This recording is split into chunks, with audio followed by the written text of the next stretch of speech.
नमस्कार friends, BPSC academy YouTube channel में आप लोगों का स्वागत है।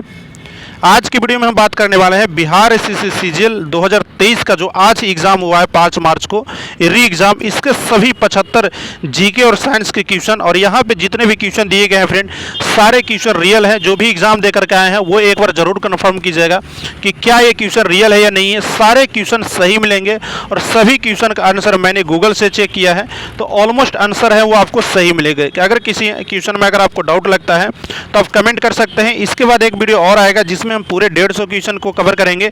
तो अगर आप इस चैनल पर नए हैं तो चैनल को आप सब्सक्राइब कर लीजिए इसी प्रकार के ऑथेंटिक अपडेट के लिए। तो चलिए सबसे पहले बात करें तो सबसे पहले आप यहाँ पे देख सकते हैं फ्रेंड, यहाँ पे एक रीजनिंग आया था जल प्रतिबिंब का। तो यहाँ पे जो जल था वो ऊपर था और यहाँ पे एक कप दिया हुआ था, तो इसका एक प्रतिबिंब का बनाया गया था। ये रीजनिंग का प्रश्न था। उसके बाद दूसरा जो था वो था कि भारत के पड़ोसी देशों का एक नृत्य पूछा गया था, संगोली ऐसे करके कुछ नृत्य था, तो उसका आंसर मुझे नहीं पता है। उसके साथ ही अगर दिया गया है कि एनीमिया किससे होता है, एनीमिया रोग है वो किससे होता है, तो ये लोहे की कमी से होता है और ये मिलान करने वाला में दिया हुआ था, तो इसका एनीमिया इसका सही उत्तर हो जाएगा। अगला जो है वो है लोदी वंश का संस्थापक कौन था। तो लोदी वंश का आपको पता होगा, बहलोल लोदी ने लोदी वंश का स्थापना किया था। उसके साथ ही अगला जो प्रश्न था वो था अशोक के समय श्रीलंका में किस वंश का शासन था। हालांकि क्वेश्चन में ये लिखा हुआ था फ्रेंड कि अशोक ने जब बौद्ध धर्म के प्रचार के लिए श्रीलंका में भेजा था तो उस वक्त वहाँ का शासक कौन था। तो दोनों प्रश्न का एक ही उत्तर होगा, शाही सिंघल वंश, इसका सही उत्तर हो जाएगा। उसके साथ ही अगर अगला क्वेश्चन के देखें तो वर्गों की एक संख्या था जिसमें एक वर्ग दिया हुआ था और वर्ग में ऐसे 4 करके दिए हुए थे, तो इसका एक ट्रिक होता है, ऐसे ऐसे करके इसको गुना करना होता है। इसकी संख्या जो हो जाएगी वो 30 हो जाएगी। सेल्सियस और फ़ारेनहाइट में यहाँ पे संबंध के बारे में पूछ रहा है। तो यहाँ पे देखिए एक था 5/9 गुने सेल्सियस प्लस 32, ये जो आपका आंसर हो जाएगा वो सही हो जाएगा। उसके साथ ही अगर देखा जाए तो मौर्यकालीन जो वहाँ पर के जो स्तंभ ये सब होते थे उसकी भाषा क्या थी, तो उसकी जो भाषा थी वो ब्राह्मी लिपि थी। लिपि उसकी पूछी थी तो लिपि उसका ब्राह्मी लिपि हो जाएगा। बुद्ध चरित्र के लेखक कौन हो जाएंगे, तो इसके लेखक हो जाएंगे वो अश्वघोष हो जाएंगे। इसके साथ ही इनमें कौन विषम है, तो यहाँ पे एक दिया हुआ था सोमनाथ दिया हुआ था आपका, ये दिया हुआ था सोमनाथ था और हल्दी घाटी ये सब स्थल दिया हुआ था। एकमात्र नदी था वो दिया हुआ था घाघरा। तो घाघरा जो है वो नदी का नाम है, बाकी जितने भी स्थल दिए हुए थे वो सारे स्थल युद्ध स्थल दिए हुए थे। तो यहाँ पे घाघरा एक नदी का हो जाएगा। उसके साथ ही वीडियो को थोड़ा सा आप लोग लाइक कर दीजिएगा क्योंकि 1 से ज़्यादा घंटा मैंने एक रोड के बगल में मैं रुक करके वीडियो बना रहा हूँ, तो वीडियो बनाने में थोड़ा सा मेहनत लगता है फ्रेंड, और लाइक करने में आपको कुछ लगता नहीं है, तो आप लोग लाइक कर सकते हैं अगर आपको वीडियो पसंद आ रहा हो तो। फिरोज शाह तुगलक की आत्मकथा का नाम क्या था, तो तुजुक ए फिरोज शाही। इसके साथ थी तारीख है फिरोज शाही भी था, लेकिन वो आपका आत्मकथा नहीं था, वो बदायूं द्वारा लिखा गया था, तो ये आपका सही उत्तर हो जाएगा। उसके साथ ही अगर देखा जाए तो मंगल ग्रह के मैपिंग के लिए किस संस्थान ने एक मिशन लॉन्च किया है, तो ये लॉन्च किया है वो नासा ने लॉन्च किया है, तो यहाँ पे ये सही उत्तर हो जाएगा। भारत का पहला हिम तेंदुआ संरक्षण केंद्र कहाँ खोला गया, तो उत्तराखंड के उत्तरकाशी जिले में ये खोला गया है, यहाँ पे आपका सही उत्तर हो जाएगा। उसके साथ ही अगर अगले प्रश्न को देखें तो मानव विकास सूचकांक में भारत ने कौन सा स्थान प्राप्त किया है, तो मानव विकास सूचकांक में भारत ने 132वां स्थान प्राप्त किया है। इसके साथ ही पूछ रहा था कि सोडियम के किस यौगिक से अस्थायी कठोरता को दूर किया जाता है, तो धोवन सोडा यानी सोडियम कार्बोनेट हो जाएगा, तो इसका आपका सही उत्तर हो जाएगा। इसके साथ ही राय बहादुर के नाम से बिहार के किस लेखक को जाना जाता है, तो ये मुझे थोड़ा सा ऑप्शन में मुझे डाउट लग रहा था, जहाँ तक मुझे लगता है वो राय बहादुर होना चाहिए, लेकिन मैं कन्फर्म नहीं हूँ, तो आप लोग कमेंट कर इसका जरूर आंसर बताइएगा। उसके साथ ही किस अनुच्छेद के तहत राष्ट्रपति न्यायालय जाने से रोक सकता है, ये ऐसा नहीं था, जब भी किसी का मौलिक अधिकार हनन होता है तो वो न्यायालय जाता है अनुच्छेद 32 के तहत, लेकिन इस अधिकार को जो रोक सकता है वो राष्ट्रपति किस आर्टिकल के तहत रोक सकता है, तो आर्टिकल था 359, आर्टिकल 359 इसका सही उत्तर हो जाएगा। अगला हो जाएगा फ्लेमिंग का वाम हस्त नियम किसको बताता है, तो ये गति को बताता है, ये जो होता है आपके गति को बताता है, तो ये गति ऑप्शन में दिया हुआ था, इसका सही उत्तर हो जाएगा। वो हो जाएगा तारे किस प्रक्रिया के कारण कारण टिमटिमाते हैं। तो आपको बहुत ही सिंपल सा क्वेश्चन था अपवर्तन। साथ में ये भी बताइएगा जिनका भी एग्जाम था, क्या जो आपका एग्जाम पिछले बार रद्द हुआ था उससे ये पेपर टफ था या आसान था। इसके साथ ही मुझे जहाँ तक लगता है कि पिछले बार से ये जो पेपर था वो थोड़ा सा हाई लेवल का पूछे गए थे, रीडिंग भी बहुत ही अच्छे खासे लेवल के थे, और साथ में मैथ में भी मैं कुछ देख रहा था कि कुछ प्रश्न थे वो पिछले बार से बहुत ही थोड़े से टफ मुझे जहाँ तक लगे। कीव की राजधानी किस देश की है, तो कीव है वो यूक्रेन की राजधानी है। बहुत ही पॉपुलर क्वेश्चन पूछा गया था।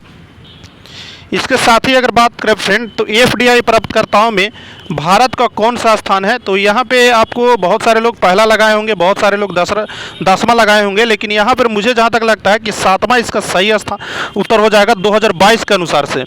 इसके साथ ही अगर देखा जाए तो चाय के निर्यात में भारत का कैमा स्थान है, तो यहाँ पे मुझे थोड़ा सा डाउट लग रहा है फोर्थ और सेकेंड।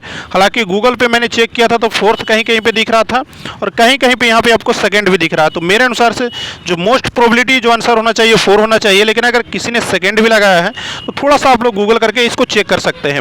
इसके साथ ही पूछा था कि समूह 13 का कोई यौगिक मैग्नीशियम के साथ है, वो किस प्रकार का यौगिक बनाएगा। तो देखिए समूह 13 यानी कि इसकी संयोजकता 3 हो जाएगी, और यह जो यौगिक बनाएगा वो कैसा बनाएगा फ्रेंड, तो Mg2 बना लेगा। Mg2O3 इसका यौगिक बन जाएगा फ्रेंड। और इसके साथ ही थोड़े से साइंस के भी प्रश्न मुझे ठीक ठाक ही लेवल के लगे थे। उसके साथ एक कौन विषम है, तो यहाँ पे 4 आपको ऑप्शन दिए हुए थे खेल का। एक हॉकी था, एक बैडमिंटन था, हॉकी था, और एक क्रिकेट था, टेनिस था और लॉन टेनिस था। तो सभी ये जो बाहर में खेले जाते हैं, लेकिन टेबल टेनिस जो है वो घर के अंदर भी खेला जाता है। इस अनुसार से अगर आप इसको डिवाइड करेंगे तो यहाँ पर आपका टेबल टेनिस एक सही उत्तर हो जाएगा। उसके साथ ही एक त्रिभुजों की संख्या ज्ञात करनी थी, जिसमें इस प्रकार का कुछ त्रिभुज बना हुआ था। अगर आप इसकी संख्या को ज्ञात करेंगे तो इसकी जो संख्या आ जाती है फ्रेंड वो 14 इसकी संख्या आ जाती है। 3 त्रिभुज, 3 3 9 और 3 12 और 2 14 इसकी त्रिभुज हो जाएगी। तो यहाँ पे इसका जो सही उत्तर हो जाएगा वो 14 हो जाएगा। इसके साथ ही अगर अगले प्रश्न को देखें फ्रेंड, तो पादप किसके अंतर्गत आते हैं, तो ये पूछा जाता है। तो जैसा कि आपको पता होगा पादप है वो उत्पादक के अंतर्गत आते हैं। तो यहाँ पे सही उत्तर हो जाएगा प्रोड्यूसर यानी कि उत्पादक आपका सही उत्तर हो जाएगा। और यहाँ पे एक सुमित करके एक नाम था जिसका मुझे ध्यान नहीं आ रहा है, उनका संबंध मुझे जहाँ तक लगता है अगर आपने टेनिस लगाया होगा तो सही उत्तर होगा। उनका नाम मुझे जहाँ तक ध्यान नहीं आ रहा है, सुमित करके ऐसा कोई नाम था। उसके साथ ही अगला प्रश्न है पूर्वी बर्मा पर किसने अधिकार कर लिया था, तो इसका जो सही उत्तर होना चाहिए फ्रेंड वो डलहौजी होना चाहिए। तो इसको भी आप लोग थोड़ा सा वेरीफाई कर लीजिएगा। मुझे जहाँ तक लगता है इस पर डलहौजी ने ही यहाँ पर शासन किया था। तो उसके साथ ही किस आंदोलन में गांधी जी ने भाग नहीं लिया था, और ये बहुत ही सिंपल क्वेश्चन पूछा गया था। सन 1905 का जो स्वदेशी आंदोलन था इसमें गांधी जी ने भाग नहीं लिए थे, क्योंकि ये 1915 तक जो थे वो कहाँ थे, तो दक्षिण अफ्रीका में थे, और इस आंदोलन उन्होंने भाग नहीं लिया था। इसके साथ ही अगर अगले प्रश्न को देखें फ्रेंड, तो अगला प्रश्न बहुत ही इंपॉर्टेंट है।